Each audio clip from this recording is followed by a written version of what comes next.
know that the Supreme Court now has been fully politicized, and that is a scary thing. James Madison warned that an unarmed people and biased press would breed tyranny.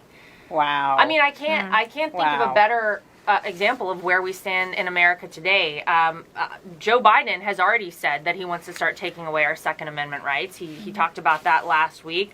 But then you look at the fact that we had, I think it was 96% negative media coverage of Donald Trump during his presidency. Thank you. And wow, you see the way that he was censored by big tech, by the way that the media and big tech as a whole has come together to support one party. And it's a shadow campaign. It is really terrifying whenever you have such bias out there, yet these are the folks, Danielle, that are supposed to be supplying America with truth and with facts. I think James Madison was onto something, and sadly, we're going down this path right now very quickly. Exactly, and even with them bringing up this idea, these few Democratic congressmen asking, hey, AT&T, hey, Verizon, you guys should remove Fox News and Newsmax and One America. Right? You can't even put them on your satellite network. You can't even allow people to access them. And I think it just shows the fact that they do want to use the press as tyranny. They don't want to have the open debate. They don't want these ideas to be accessed even in a small corner of the media.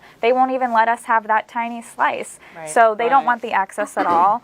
And I think it just goes back to this whole idea of our founding fathers didn't want us to give up, our freedom for safety, but it shows us that we don't even get safety in return. That's because true. When we give up our Very freedom, we're not safe. Even with, our Second Amendment rights, it's like those rights were intended so that we could protect ourselves from the government, not even from necessarily an attacker, but because our government is becoming weaponized against us.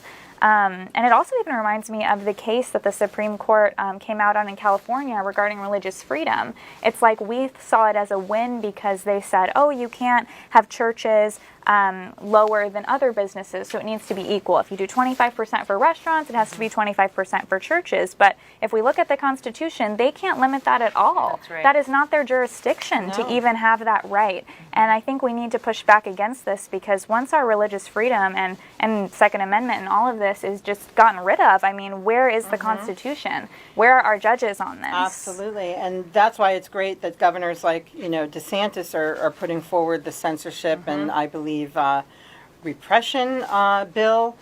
Sorry if I got that wrong, but we need more people like that to push these big tech companies up against the wall and say, we're not going to take it anymore. Well, and it's a problem because the Democrats, we know, are funded almost fully by Silicon Valley. The donations to Democratic campaigns come more than ever. So much of it comes from these folks. So why would they have any reason to want to do the right thing? Absolutely. They want to help out their guy that they donated money to, or their woman they donated money to.